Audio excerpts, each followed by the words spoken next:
Hello everybody, and welcome to another video where I'm going to talk about Marvel Magic cards.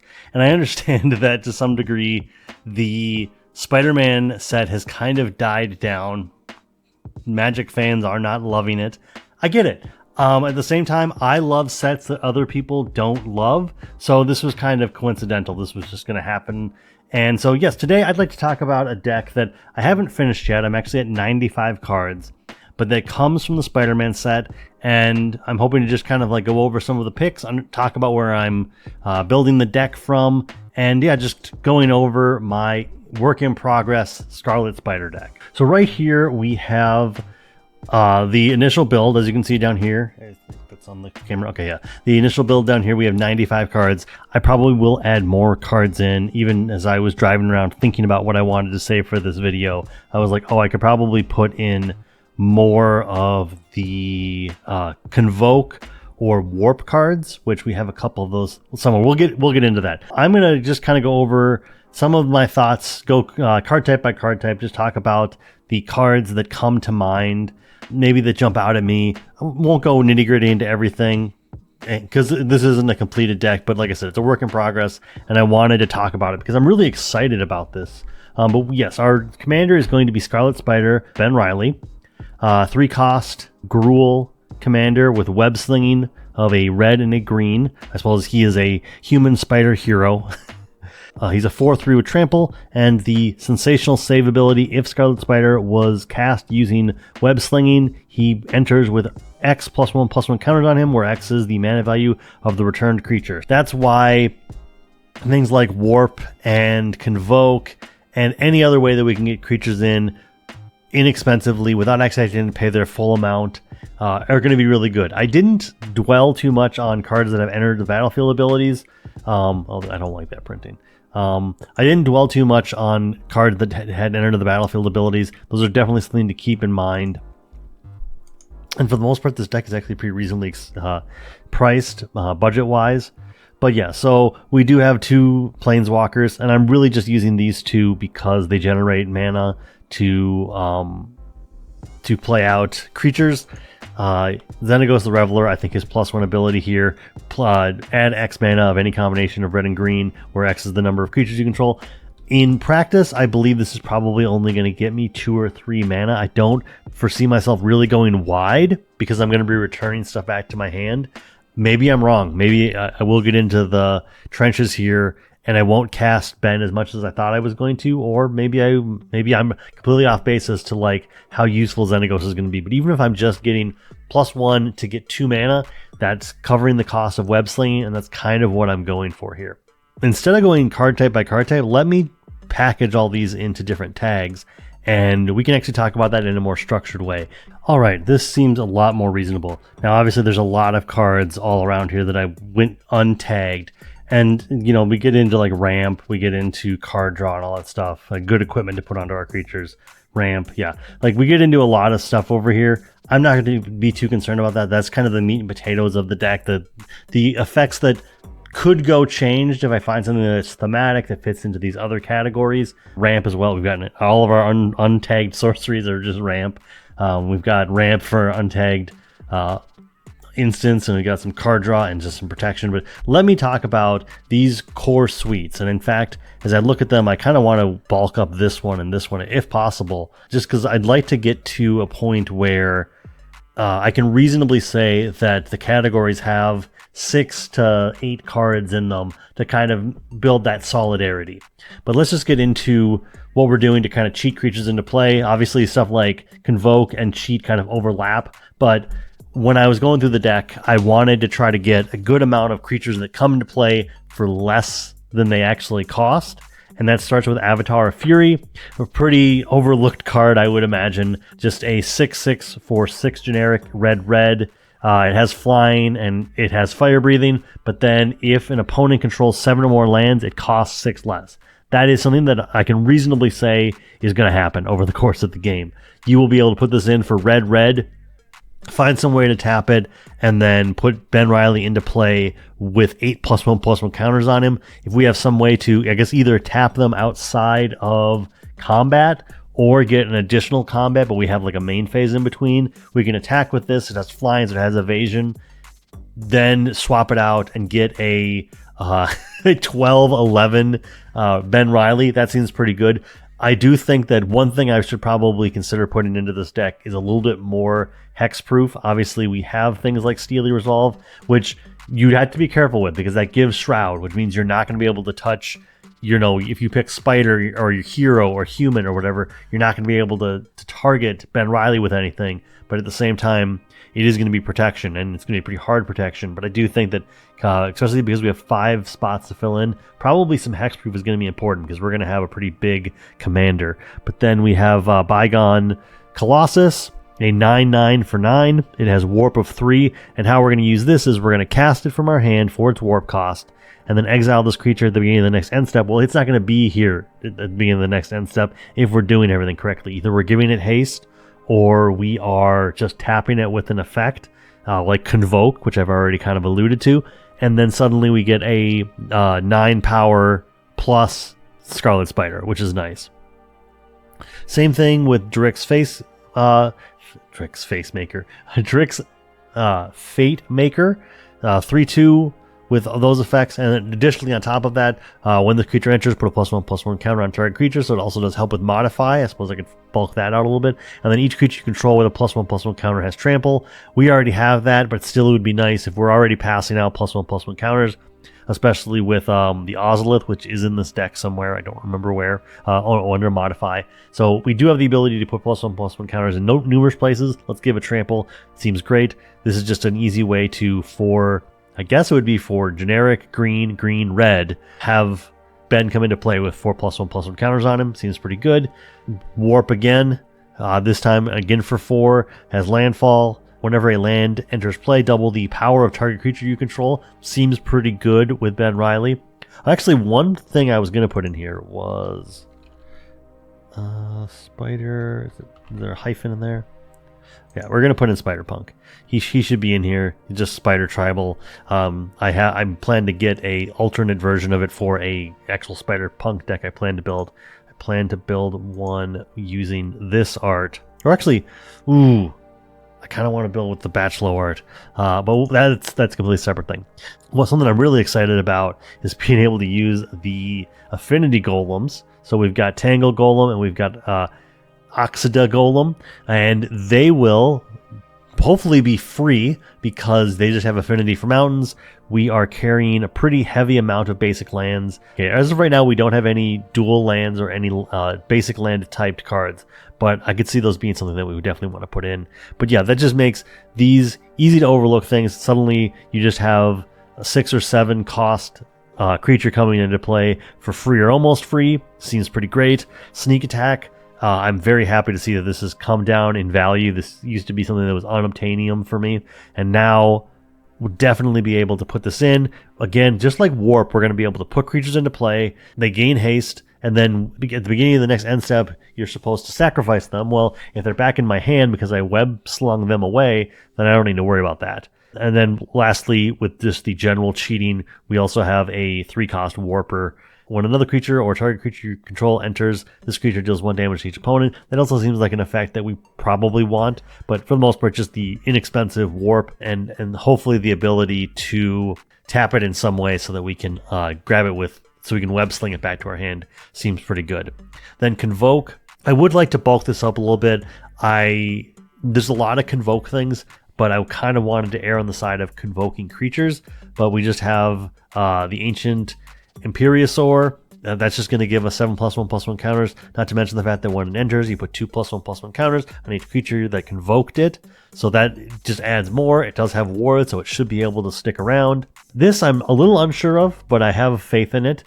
Human Scout that is all colors. This ability does not affect color identity, but the important thing is multicolored spells you cast have Convoke. So I believe to pay for the web slinging, you're already going to need to have a tapped creature. So you need to know what that creature is going to be beforehand. But being able to just, when we get to the end game, going, okay, just being able to convoke in multicolored stuff seems good. Shivan Branch burner, just a Convoker that's going to give us 7+1/+1 counters and is flying in haste, so we already know how we'll be able to get it tapped for web slinging. And then Will Forged Golem, very similar to the other golems. This could very well be a free thing. I will say that Convoke does become a little bit more difficult. I know I said before that I don't plan to have a lot of creatures in play and not go too wide, but I suppose by having Convoke, I'm kind of admitting that I plan to have 3 or 4 creatures in play, so maybe I'm just completely full of it, but which I guess then in that case it only makes Xenagos even better. But yeah, we've got a small Convoke package. I'd like to find maybe 1 or 2 more at the same time. I've already kind of talked myself into wanting Hexproof, so that also seems important. Then we move into the flash cards, Progenitor's Icon, which we can tap the next spell you cast of the chosen type. You choose a type when it comes into play. You can tap it, and the next spell of the chosen type you cast that turn has flash. That's a way for us to get Ben into play at instant speed. Additionally, it's also just a mana rock, which is nice. Savage Summoning. 1 green for an instant. This spell can't be countered. The next creature card you cast this turn has flash. It cannot be countered. That creature enters the battlefield with an additional +1/+1 counter on it, so just making it all the better. Vernal Equinox, which you could very well say, hey, don't put that in there because that's just going to make everybody else's game better. I'm kind of okay with that. I'm kind of okay with just sowing a little bit of chaos. But yeah, this just comes into play. Any player may play creature or enchantment spells at any time they could play an instant. So I believe is it going to give me any player can cast creature as though they had flash. So this is just an interesting way to kind of like mix up the game. Sometimes you can bend politics. When you make everybody have flash, your flash is less important. Also, this is kind of a low power level deck. Yeah, so I'm actually pretty low. I haven't really done much of anything here that's going to push this into much of a high bracket. Doesn't I don't care. I'm not looking to try to make this as powerful as possible. I'm looking to make this as fun as possible. And then lastly, for our stuff, we have Yeva, who's just going to give our green creature spells flash. So I wouldn't mind bulking this up as well. There's probably stuff in here that could be substituted out. I'm not going to concern myself with that too much right now. And then the biggest package we have at the moment is going to be Modify. We got the Key Battle Squad, which is going to be giving us extra combat phases. And importantly, after this combat phase, so when you attack with 1 or more modified creatures, you untap all your modified creatures. After this, you get an additional combat phase, which is going to make it difficult because we don't get that main phase that I was hoping for. But at the same time, if Ben is already one of those that we are going to be attacking with, we just get an additional time to attack with our Giant Trampler, which is nice. We got Ambitious Assault. Creatures you control get +2/+0. We've got Trample, so that's also nice to have. And then if you control a modified creature, hopefully we do, draw a card. This is a pretty low-powered card. This could easily be switched out. But right now, it's kind of has a role. It is bumping up all of my creatures, and because I'm hoping to have Trample, hopefully this is going to be doing a lot of good things. We have a repeat of Ancient Imperiosaur. I think it's the only card that I was wise enough to tag with both. Invigorating Hot Springs enters play. It's an enchantment for colorless red-green. Comes into play with 4+1/+1 counters on it. Modified creatures you control have haste, which we should have a modified creature. And then remove a +1/+1 counter from Invigorating Hot Spring. Put a +1/+1 counter on target creature you control. Activate only as a sorcery and once per turn.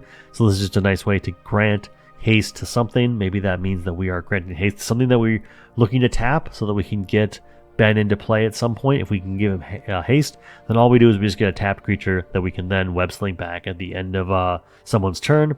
Lion Umbra, which just enchants a modified creature and gives +3/+3 vigilance and reach and Umbra armor. That seems pretty important. Becoming modified is not too difficult for this deck. Rhythm of the Wild, we have Riot, which means that we are putting +1/+1 counters on the creatures, but also giving them haste. And when Ben enters play, we can kind of just go, well, we're going to pick haste because we're already getting that +1/+1 counter. Additionally, creature spells can't be countered. Our creature spells can't be countered. That's pretty nice. Stocking the Pantry, which was kind of a card that I was unaware of, that was really appealing to me. So obviously it costs 1 green as an enchantment. Whenever you put 1 or more +1/+1 counters on a creature you control, put a supply counter onto Stocking the Pantry, and then you can pay 2 generic, remove a supply counter to draw a card. That just seems good. Yeah, we're not going to be getting 6 of these because we're putting 6 +1/+1 counters onto Ben Reilly in a turn, but we are putting counters onto creatures. I'd like to think we're going to be doing quite a bit of that. So this could very easily allow us to just be drawing a couple cards every turn. I'm really bad at adding card draw, and this seemed like a really thematic way to do it. The Ozolith, I think the most expensive card in the deck, but I already have a copy somewhere around here. 1 cost, legendary artifact. Whenever a creature you control leaves the battlefield, if it had counters on it, put it on the Ozolith. And at the beginning of combat on your turn, if the Ozolith has counters on it, you may move all counters from the Ozolith onto target creature. This does get a little out of hand. At the same time, this just means that if Ben Reilly happens to leave play with a bunch of +1/+1 counters on him, they can just go to the Ozolith and he can come back even stronger. And then this is kind of very loose for being modified, but Wall Crawl is an enchantment. It creates it creates a single spider or 2/1 spider token when it comes into play with reach, and then I gain 1 life for each spider I control. Not really that concerned about that, but spiders I control get +1/+1 and can't be blocked by creatures with defender. Again, this is pretty loose. I don't know if this is going to be a card that's going to make it too far, but I liked the way it sounded and it was thematic for the deck. And yeah, just overall seemed like something interesting. Plus, if you can suddenly just screw over a defender deck out of nowhere just by having a silver bullet, that seems pretty good. Then this is a category I'd really like to bulk up. As of right now, I suppose Convoke is a way to have things tap, but right now I just have 2 cards that just generically want or can tap or want to be tapped. This, you can tap to generate a colorless mana, or you can tap an untapped legendary permanent you control. We have quite a few to untap this. But so this is just a way, we could probably substitute this with vehicles, but this is just a way for us to tap a creature down so that we can whip it back up and do web slinging. Gwen Stacy, Free Spirit. I just happen to have one of these from opening up a box. By the way, I opened up a copy of the Soul Stone, which was pretty good, out of a box. So that kind of paid for the box itself. I would not go out of my way to buy this card, but now I have it, so that's pretty cool. Spider-Gwen, Free Spirit, is just a 3-cost legendary creature with reach, and when it becomes tapped, you may discard a card. If you do draw a card, that just seems appealing. Seems like a good target for web swinging overall. And then I thought active treason effects were going to be really fun for this deck, because you steal someone's creature, you attack with it, then you send it back to their hand, and you put Ben Reilly out. That seems like a good deal. So you've got active aggression, which is just a 5-cost act of active treason with Phyrexian mana on it. Got blind anger. The drawback here, it is an instant. I think actually most of these are instants.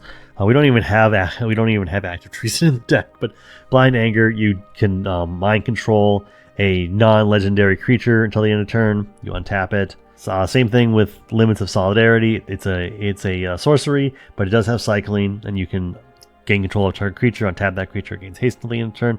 And then Word of Seizing, just another good way to grab it. You can grab any permanent, but in this case, we probably want to grab creatures. Let's try that again. This time I'm going to have the microphone actually be anywhere near my face. So hello, I went back and I made some edits after the fact to just sort of figure out what I wanted to do with this deck, and made the following 5 card changes, or maybe 6 card changes, because I took out a card and then I added some other stuff in. First of all, I took out Ancient Imperiosaur. It was the low-hanging fruit. There was a card, the next one I'll talk about, that I wanted to take out, that I already owned and said, hey, this is going to be a good category for this, and I did not see Ancient Imperiosaur being something that I necessarily needed, that being Jagulta, which is going to come into play a lot cheaper, fits my needs pretty well for this deck, and I really only came across it because I was looking through my collection and said, oh, that seems like a very good card for what I'm trying to do, not to mention the fact that it will attack for 12, and then if I want to, I can just make a giant Ben Reilly. That seems pretty good. We have High Speed Hover Bike, which is here just as kind of just a generic vehicle. This could be any vehicle, but it has Crew 1. It is a combat trick in some ways because it comes in with Flash and can tap down a creature. I think vehicles are going to be the way to go here because they allow you to just tap a creature. You still get to attack with your vehicle, and the creature you tapped to crew it is the one that you can web swing back. Same thing's going to go with Smuggler's Copter, just skipping ahead a little bit. Generically good. It is going to get me some extra card draw. I probably need card draw. That will be probably the other thing that I will add into the deck once I have finalized more of this. Is I've got the right ramp, I've got the right creature package, and let me get some card draw because I'm in need of that. Thran Power Suit is a card that I added in for Ward. This is kind of a low-hanging fruit. I think that I am going to be able to get good advantage out of it because I do foresee that there's going to be at least some equipment that I'm going to have. And so this should be pretty good. The Ward 2 is really what I care about, just adding that extra tax to attacking me. And then Lava Spur Boots, kind of just in the same vein as the Thran Power Suit. This could be Lightning Greaves. This could be the Hexproof Boots that I'm just blanking on the name of right now. Kind of going with this. I have all of those in spades. It's not for a lack of having them. It's just this seems thematic. It seemed like a low-hanging fruit. I get haste no matter what I do. But yeah, that's the updates I've made. Now let's cut back to me giving my little final speech at the end. I'm working on this. If there is a card that you think might fit into this deck, just let me know. I'm not looking for this to be the most powerful deck. I'm excited for this set. I view it more as like a commander set, but I think that's fine. I would prefer that less sets be made strictly for Commander, but I'm okay with Commander kind of just being the audience for a set. I know that's not necessarily the most popular thing, but I'm also like, I actually think that standard cards should not be tipping towards Commander, but I also understand that that's the most popular format. I'm mostly a Commander player, and I kind of wish the game was more focused on competitive. It's a weird juxtaposition, but either way, that's my time. I won't take up any more of your time. Thank you so much. Have a great day. You're doing great. Keep it up, and I will see you in the next video.